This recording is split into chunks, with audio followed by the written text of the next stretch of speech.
80 શબ્દ ઝડપ. વર્ષ 2022માં ગુરુ અને શિષ્ય વચ્ચેના સંબંધને લાંછન લગાવતી ઘટના શહેરની સેન્ટ ઝેવિયર્સ સ્કૂલમાં બની હતી.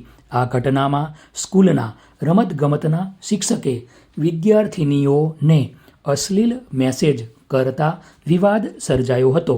આ મામલે ગુજરાત યુનિવર્સિટી પોલીસ મથકમાં ફરિયાદ નોંધવામાં આવતા પોલીસે શિક્ષક રવિરાજસિંહ ચૌહાણની ધરપકડ કરીને જેલમાં મોકલી આપ્યો હતો. ત્યારબાદ આરોપીને નામદાર કોર્ટે ચોક્કસ શરતોને આધીન જામીન ઉપર મુક્ત કર્યો હતો. જો કે જામીન પર મુક્ત થયા બાદ આરોપી કોર્ટ ટ્રાયલથી બચવા માટે પત્ર લખીને પલાયન થઈ ગયો છે, પરંતુ હજુ સુધી તેનું ઇન્સ્ટાગ્રામ આઈડી સક્રિય છે. ફકરો. પોક્સો કોર્ટના નામદાર જજ જે.એલ. ચોવટિયાએ આરોપીની 9 મિલકતો ટાંચમાં લેવાનો મહત્વપૂર્ણ આદેશ કર્યો છે. કોર્ટે નોંધ્યું હતું કે આરોપીનું ઇન્સ્ટાગ્રામ આઈડી સક્રિય હોવા છતાં પોલીસ તેને પકડીને કોર્ટમાં ઉપસ્થિત કરી શકી નથી. તેથી તેની સામે ફરી નોન બેલેબલ વોરંટ કાઢવામાં આવ્યું છે. આરોપીને પકડવાના પોલીસના પ્રયાસોનો રિપોર્ટ સાથે 30 દિવસમાં કોર્ટમાં રજૂ કરવા માટે નામદાર જજે આદેશ કર્યો છે.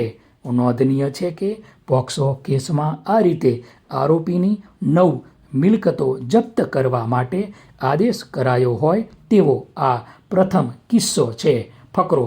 વર્ષ 2022માં સેન્ટ ઝેવિયર્સ શાળાના પીટી શિક્ષક રવિરાજસિંહ ચૌહાણ ઉપર શાળાની 13 થી 14 વર્ષની 4 વિદ્યાર્થિનીને ઇન્સ્ટાગ્રામ ઉપર મેસેજ કરીને જાતીય સતામણી કરવાના બાબતે પોક્સો એક્ટ મુજબ ગુજરાત યુનિવર્સિટી પોલીસ મથકમાં ફરિયાદ નોંધાઈ હતી. આરોપીએ ધરપકડથી બચવા માટે આગોતરા જામીનની અરજી કરી હતી, પરંતુ કોર્ટે આરોપીને રાહત ન આપતા તે પોલીસ સમક્ષ હાજર થયો હતો. ફકરો. પોલીસે આરોપીની ધરપકડ કરીને જેલમાં મોકલી આપ્યો હતો અને તેની સામે ચાર્જશીટ કરી હતી. કેસમાં ચાર્જ ફ્રેમ થઈ ચૂક્યો છે. જો કે આરોપી ટ્રાયલ દરમિયાન એક પત્ર લખીને ભાગી ગયો હતો, જેની સામે નામદાર કોર્ટે નોન બેલેબલ વોરંટ જાહેર કર્યું છે અને તેને ફરાર જાહેર કર્યો હતો. આમ છતાં આરોપી કોર્ટ સમક્ષ હાજર થયો ન હતો. કોર્ટમાં આરોપીની મિલકત ટાંચમાં લેવા રજૂઆત કરવામાં આવી હતી. ફકરો. ઉપરાંત પોલીસે તેની 9 મિલકતો પણ શોધી કાઢી હતી. આ મામલે નામદાર કોર્ટમાં રિપોર્ટ રજૂ કર્યો હતો. રિપોર્ટ રજૂ થયા બાદ કોર્ટે આરોપીની મિલકત જપ્ત કરવા માટે આદેશ કર્યો છે. નોંધનીય છે કે આરોપીની પત્નીએ જાહેરાત આપીને આરોપીની 9 મિલકતો ઉપર તેની સગીર દીકરીનો દાવો હોવાનો કેસ ધોળકાની કોર્ટમાં કર્યો છે, પરંતુ કોર્ટે નોંધ્યું છે કે મિલકતોમાં આરોપીનો પણ ભાગ છે.